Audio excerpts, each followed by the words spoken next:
I'm going to start this podcast, maybe defending Shao Tucker. Okay. Strap in. Yep. I saw a TikTok. Okay. And someone was like, rank these 4 characters by who is the worst father. Okay. I'm assuming it's Endeavor, Shao Tucker. Nope. Endeavor's not even up there. Shao Tucker's the only anime character. Oh. It's Ozai, Okay. Shao Tucker, Peter Griffin, and then Trigon from Teen Titans, Raven's father. So Satan. Yeah. Space Satan. Yep. Space Satan, Peter Griffin. Yeah. Shao Tucker, and Firelord Ozai. Yes. And the TikToker was like, this isn't even a competition. Y'all already know Shao Tucker, when it comes to being a bad dad, he's the GOAT. No one surpasses him. And I was thinking about it, and there's an argument that even though he's the only one who's killed his children, he didn't even kill him, actually. Scar did that. Gave him more legs, gave him a better nose, if even. The ability to see at night. Shao Tucker was the worst father for the shortest amount of time. So good dad until one big Great deed. dad. Great dad. They loved him. Objectively fine father. Decent dad, at least. I mean, like, killed their mother. And then, he did that? Did he do that? Yeah. So, like, Shao Tucker got a state alchemist license because... This has nothing to do with being a husband. Well, fair and honest review. But, All like, right. also being part of us, like, hey, being part of a dad is not killing your mom. That's true. That's true. That does put a damper on the being a child. Ignore my knowledge. Keep going. Well, so that's fair. Here's the thing, though. Well, where's Zuko's mom? Also banished because of Ozai. Yep. I believe I knew at one point what the deal was, but he was like plotting to kill her or something like that, and then she like made a deal with him and was like, "I'm gonna get out of here." I'll just if somebody was like, "Hey, I'm gonna kill you," I'd be like, "Hey, man, I'll just exit your life." Yeah. I will be gone forever. I'm always down to strike a deal. It's something like that. I'm definitely like at least semi-wrong. People can correct me. I feel like if you want to argue for Shao Tucker, I feel like the argument is that he was, for the least amount of time, a bad father. All these other dads, I mean, he's not a bad dad in the lead up to the chimerification.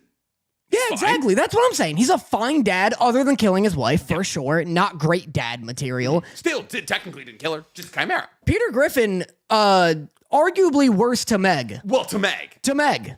That's 50% hit rate, though. He like doesn't even know Stewie. They're like never talking to each other. Oh, well, first off, only Brian can hear Stewie talk, right? I never know. Isn't that the rules that only Brian can hear Stewie talk, and then everybody else is like, oh, that's a baby? So like, I feel like there's a couple of, listen, if I'm going to come out and say it, I think Peter being on that list is weird. I think Peter Griffin being on that, listen, he's not a good dad, but he's not a bad dad. I think he's an awful dad and a worse human being. I think just because he's funny. Nobody in Family Guy, name one person from Family Guy who's a good person. Oh, you're gonna say Brian? Probably not the fucking Brian. virtue signaling, like, fucking creep that is Brian. Meg fucks Chris. Joe. Meg fucks Chris. That's why one of the funniest moments from Family Guy is Peter walks into Meg's room and he's like, Meg, and she's like walking out in a towel and she's like, Chris, our bath is ready. And he's like, I'm not a good enough parent to deal with this. He just walks out. So at least he's self-aware in that regard. Yeah. He's not a good parent. There is moments where he's a good parent to Meg. Name one. When Meg is dating that dude, and he wants to kill him, and he wants to kill him, yeah, because that guy's like taking advantage of Meg. That's a pretty good episode for Peter. Quagmire tries to have sex with Meg the second she turns 18 after preying on her all throughout her teenage years. Quagmire's not a good person or a and good then, father. Well, and then he keeps being friends with him forever. Brian, his dog, tries to sleep with his wife for the entirety of their existence together. Yeah. Peter's a forgiving guy. He's a forgiving guy. The through line here is that Peter Griffin is a forgiving man. I guess so. Of that list, who do you think the worst father is? Genuinely. You think it's Ozai? Or do you think it's Trigun, literal space Satan? I think it's really Peter. There's no way it's really Peter Griffin. The image they have of Peter is him whipping Meg with a whip.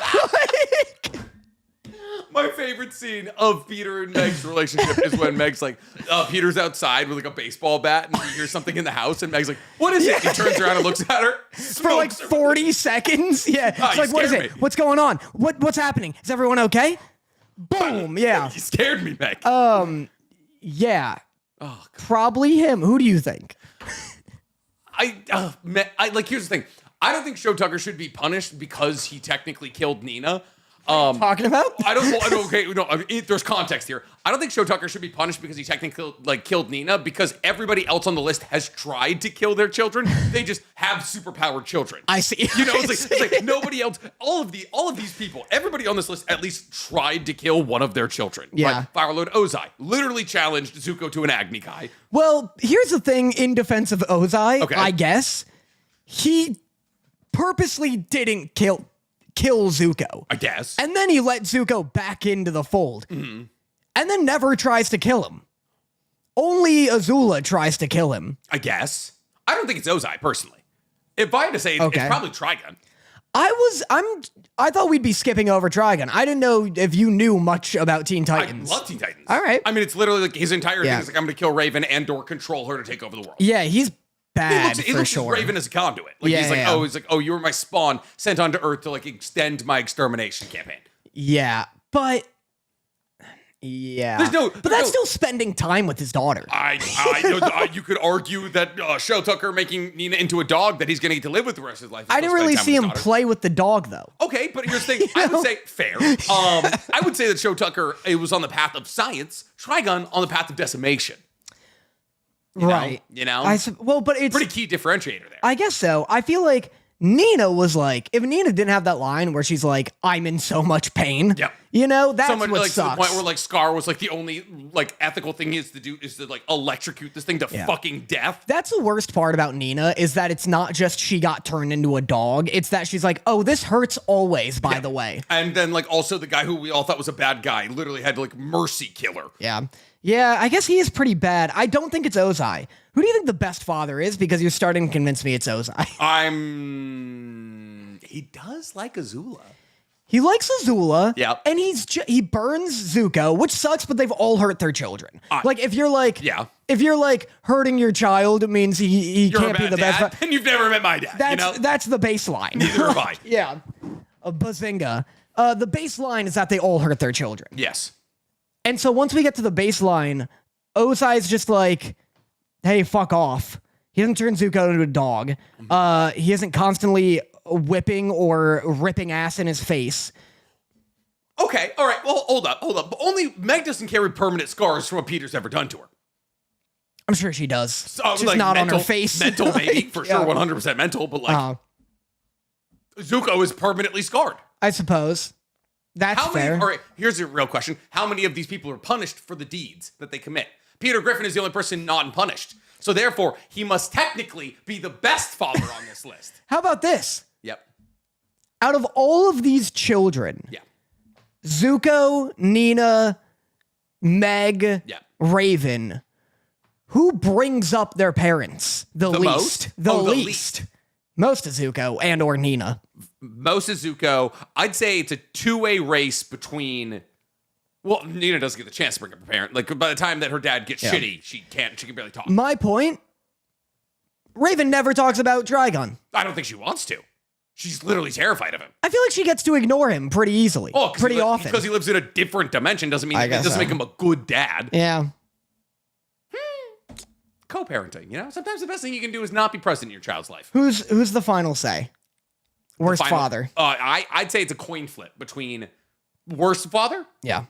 Trigun. End of sentence. I think it's just Trigun. Yeah? I don't think it would be... Listen. What does chat say? What does chat say is good? Zuko is literally and psychologically scarred. All of these children were. No, there's no... That's a baseline. We're not talking about good dads here. Yeah. Who's worse, Ozai or Endeavor? That's a real question that I want to ask. Ozai or Endeavor? Yeah. Yeah, they're similar. They're like almost identically the same.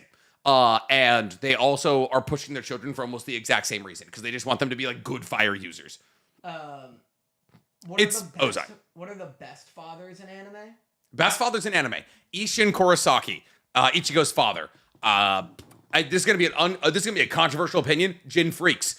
Understood what his child needed. Was there when it mattered. Met him in the dad? Gon's dad. Okay. Controversial take. Was there when his son needed him. Was able to push him to become the hunter that he always wanted to be. Was kind of the father that Gon needed him to be. For being real. I'm gonna say best dad of all time, but he's not a bad anime dad. Goku's not a bad anime dad. He's just not present. I don't think Piccolo. Ishin Kurosaki, Piccolo. Both of the main characters from Buddy Daddies. I was going to say both Buddy Daddies. I don't think I know any Lloyd other Forger. Fathers. Lloyd's not bad. Yep. Lloyd's good. I'd say Sokka's dad. Ooh, but kind of mean to women. Yeah, the whole thing is oh. Well, yeah, we haven't seen him specifically being mean to women, but yeah, that's true. Sokka did grow up with sexist values. Yeah, 100%. So, I wonder where he got these. Yeah, you know? The whole tribe is built in kind sexism. of you go be healers or something. Yeah. Meanwhile, fucking Katara's I'm making a tidal wave. I'm gonna make a tidal wave. You can't stop me. Ishin Kurosaki, both the Buddy Daddies, Piccolo, Lloyd Forger. Last one for 5 here. Why are you looking at this? There's no fathers. I'm just trying to remember animes. Garp. Garp? As in Luffy's grandfather. Okay. He's an okay dad. Was he good to Luffy's dad? No, I mean Luffy's dad is a terrorist. Well, he's a Marine. Bad Garp dad. Beats the shit out of Luffy, but Luffy kind of deserved it. Bad dad. He was a bad kid. I don't know any fathers. They're purposely left out of the story. Yeah, they're usually not good or not in the story. Minato? It's not his fault. I mean, he did know. He put half of Kurama in a baby. Man. Koro Sensei. Final answer. Does that say Garp is pretty good? That's what I'm thinking. I think Garp, Maze Hughes. That's who it is. Maze Hughes loved his kids. Now they're not important. Not important to the story, but great father. Maze Hughes, incredible father. I disqualify Garp. He's a grandfather. That's good enough. Jin as a good dad is a wild take. Brother wasn't doing what's best for Gon. He tried to dip out. Okay, wait, no, time out. I know everything he's trying to say. Come back to the mic. I'm going on a rant here. Jin literally sets up an entire adventure arc for Gon to follow him. He creates Greed Island with the implicit idea that eventually Gon will get. He makes Greed Island so that Gon can go to Greed Island, leaves him a ring, leaves him a save file, leaves him hints, clues, and ways that Gon can get more powerful so that Gon one day can find him. And that the end goal of Greed Island is that if Gon uses one of the cards to find Jing, he'll be able to. If he uses travel to. But if he uses a company and brings somebody else, Jing, a little on the spectrum, doesn't want to be confronted by a bunch of people simultaneously. It's hey, if you use a company, you're going to my bestest friend in the whole world, Pike. I have him tattooed on my arm, and I'm forgetting his name. Something like Pike. I forget his name. Anyways, Jing isn't a good father, but he did do a lot. Gon loves him, and listen, if Gon, the son, loves him, then what do you want from me? Gon was oh, I love my dad. I want to go find my dad. Technically, it sounds like a lot of manipulative shit. Oh yeah, I mean, maybe, but also Gon didn't want to be stuck on Whale Island his entire life, so Jing gave him a purpose. Jing understood that Gon would be a son of his own true nature. Listen, I haven't seen it. I don't know. I got a good dad. Light Yagami's. Oh, Light Yagami's. That's a great dad. Pretty good guy. If we're going grandfathers, Lego She's. Legosh's grandfather. Big lizard guy? Oh, the big lizard guy. Yeah. Yeah, pretty good.